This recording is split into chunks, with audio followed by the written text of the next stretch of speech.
This is Naren. आज हम लोग बात करेंगे साधारण ब्याज की। और साधारण ब्याज को इंग्लिश में कहते हैं सिंपल इंटरेस्ट। ठीक है। इंटरेस्ट दो टाइप का होता है, एक कंपाउंड इंटरेस्ट होता है, एक सिंपल इंटरेस्ट होता है। तो हम बात करेंगे साधारण ब्याज की यानी सिंपल इंटरेस्ट की। तो सबसे पहले जान लेते हैं, चीज़ों को समझ लेते हैं ब्याज होता क्या है। ठीक है। देखिए, जमा मतलब जब कोई चीज़ आप बैंक में जमा करते हैं, जैसे ठीक है, जैसे कि कोई भी 7-8 हज़ार रुपये आप जमा किए, ठीक है, उसके बाद कुछ उसमें लेन देन मत करिए, उसके बाद 1 साल बाद निकालेंगे तो देखेंगे उसमें कुछ अतिरिक्त पैसा जो आ जाता है। तो वो जो अतिरिक्त पैसा होता है यानी जो ज़्यादा पैसा होता है वो होता है आपका ब्याज। मान लीजिए आप कहीं उधार लेते हैं, बैंक से ऋण लेते हैं, तो आप जो अतिरिक्त पैसा जमा करते हैं वो होता है ब्याज। ठीक है। तो ये हो गया ब्याज की बात, इसको कहते हैं इंटरेस्ट इंग्लिश में। अब बात कर लेते हैं प्रिंसिपल यानी मूलधन क्या होता है। जब हम किसी बैंक में जब शुरुआत में जो पैसा जमा करते हैं, जैसे जब हम जमा करेंगे, अभी बताया हमने को एक एग्जांपल देकर कि 7,000 रुपये हमने जमा किए। ठीक है। 7,000 जमा किए, उसके बाद हम उसमें कुछ नहीं करेंगे। ठीक है। 7,000 जमा करने के बाद वो हो जाएगा आपका मूलधन, मतलब शुरुआत में जो पैसा होता है, या कहते हैं जितना उधार लिया गया हो उसको कहेंगे मूलधन। ठीक है। या तो जमा किया गया हो तो उसको कहेंगे मूलधन, उसको इंग्लिश में कहते हैं प्रिंसिपल। उसके बाद आपका आता है मिश्र धन, इसको कहते हैं अमाउंट। ठीक है। जब आप बैंक से ब्याज मिल रहा है और मूलधन जो आपने जमा किया था, जैसे 7,000 आपने जमा किया और उसमें आपको 500 रुपये जो आपको मिलेंगे ब्याज, तो अगर दोनों को जोड़ेंगे जब 7500 आएगा तो 7500 हो जाएगा उसका मिश्र धन। ओके, चलिए दर की बात कर लेते हैं। दर वो चीज होती है एक निश्चित समय के लिए। देखिए लिखा है क्या है, व्यक्ति जितने दिन महीने साल के लिए धन उधार देता है ब्याज का समय होता है। अच्छा, ये समय की बात हो गई। अब दर की बात कर लेते हैं। जिस हिसाब से दिए गए धन पर ब्याज मिलता है उसे हम ब्याज दर कहते हैं। ठीक है। व्यक्ति जितने दिन, समय की बात हो रही है, दर को रेट कहते हैं। व्यक्ति जितने दिन महीने साल के लिए धन उधार देता है ब्याज का समय कहा जाता है। ठीक है। साधारण ब्याज, देखिए मैंने भी क्या बताया था, ब्याज होते हैं दो प्रकार के, एक साधारण ब्याज होता है, एक चक्रित ब्याज होता है। तो हम यहाँ बात कर रहे हैं साधारण ब्याज की। तो कह रहा है एक ऐसा ब्याज जो मूलधन पे लगे। ठीक है।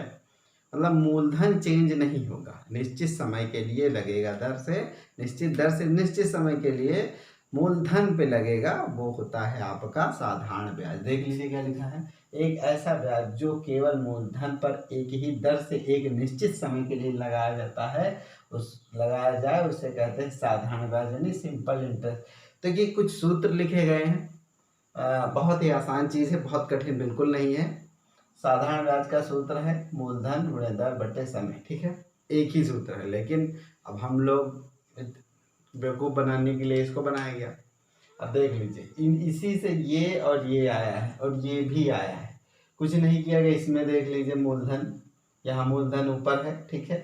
इसको ले जाके इसमें गुणे में कर दिया, इन दर और समय को नीचे ले आए हैं तो मूलधन वाला सूत्र आ गया है। इसी से सब निकाला गया है। दर को यहाँ रखा है, इस मूलधन गुणे समय को नीचे ले गए हैं और 100 को इधर गुणे में ले गए हैं, तो ये सूत्र आ गया है। ये देखिए, समय को ऊपर रखा है, मूलधन गुणे दर को नीचे ले आए हैं और साधारण ब्याज गुणे ये 100 कर दिया है, तो ये आ गया। कहने का मतलब ये है, आपका ये सूत्र मेन है, बाकी तो ऐसे ही आपको जरूरत नहीं याद करने की। लेकिन मैंने कहा ना, कुछ ब्रिलियंट लोग होते हैं वो सब याद कर लेते हैं, तो अच्छी बात है, याद कर लीजिए। सेम चीज ये मिश्र धन बराबर मूलधन ब्याज, मतलब मूलधन ब्याज। अब तीन, ये दोनों का कोई मतलब नहीं, सेम ही चीज़ है। मूलधन निकालना हो तो मिश्र धन में से ब्याज घटा दीजिए, और ब्याज निकालना हो तो मिश्र धन में से मूलधन घटा दीजिए, तो ये इससे ही काम चल जाता है। ठीक है। तो देखिए, इस सवालों में दिक्कत क्या क्या आती है। इन सवालों में दो टाइप दिक्कत केवल दर में आ सकती है। ठीक है। मान लीजिए आपकी दर दी हुई है वो वार्षिक। ठीक है, वार्षिक दी हो और समय छमाही की बात कर रहा हूँ। ठीक, अगर समय दर आपकी दी हुई है छमाही या तो तिमाही, तब आपको दर में जो चेंज करना पड़ेगा वो होगी बात, दर को आप कैसे चेंज करेंगे। मान लीजिए आपकी वार्षिक दर दी हुई है 8, इसको छमाही करना होगा तो आप इसको आधा करके 4 कर देंगे। मान लीजिए आपको छमाही दी हुई 8 तो इसको डबल कर देंगे तो हो जाएगा वार्षिक 16%। ठीक है। मान लीजिए आपकी तिमाही दर दी हुई थी 4, तो कितनी तिमाही होती है? 4 तिमाही होती है ना, तो 4 तिमाही होती है तो इसको गुणा कर देंगे 4 से, हो जाएगा 16% वार्षिक।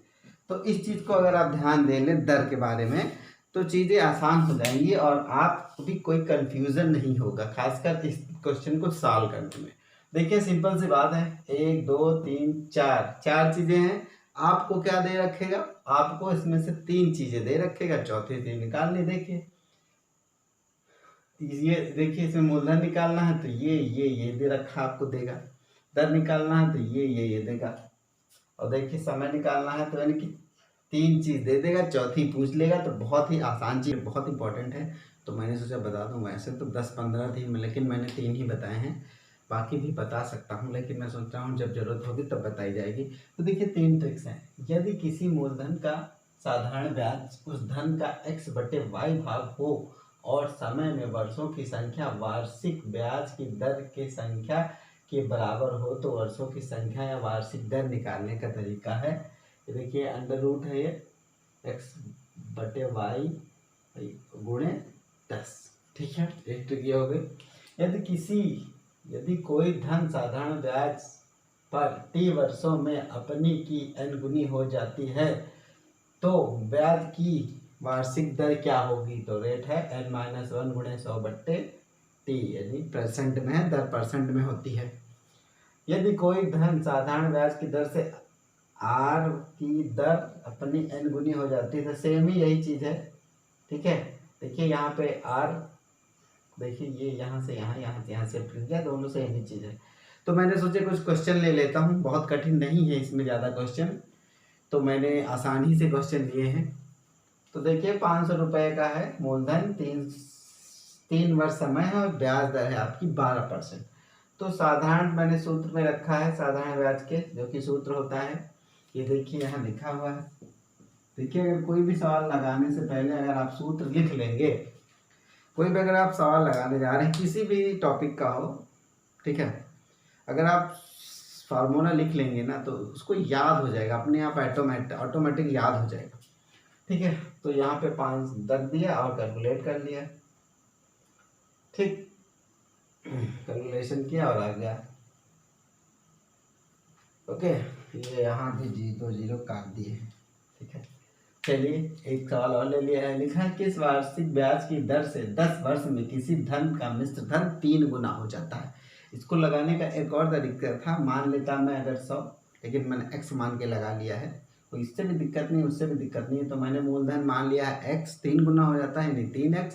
तो ब्याज निकालने का तरीका है मिश्र धन में से अगर आप मूलधन घटा देते हैं, देखिए मिश्र धन में से मिश्र धन 3x में से घटा दिया तो 2x आया, तो आपका ब्याज आ गया। हमें चाहिए कितना? दर चाहिए, तो फार्मूला यही रखा मैंने, कहा मैं एक ही फार्मूले से काम चला लेता हूँ। देखिए वैसे तो दर वाला भी है फार्मूला लेकिन मैंने इससे ही काम चलाया। साधारण ब्याज 2x, मूलधन x और दर हमें निकालनी वैसे रखा है। तो देखिए 0 से 0 कट गया, इसको गुणे में ले गया और इस x को इधर ले गया, x से x कट गया और 10 दूनी 20% आई दर। एक क्वेश्चन और है, 10% वार्षिक की दर से कितने समय में 200 रुपये 3 गुने हो जाएंगे? तो हमें मूलधन पता है 200 रुपये और 3 गुने होने का मतलब है बताएं 600 रुपये हो जाएगा। मिश्र धन ब्याज निकाल लेंगे, 600 में से अगर 200 घटाएंगे तो 400 ब्याज आएगा। फिर वही फार्मूले पे हम रखेंगे, मैंने कहा था एक ही फार्मूला मैं यूज़ करता हूँ, तो रख दिया फार्मूले पे। 0 0 कट गया, ये दोनों आ गए इसके नीचे, ये देखिए कट गए, आया 20 वर्ष, आंसर आपका आ गया 20 वर्ष।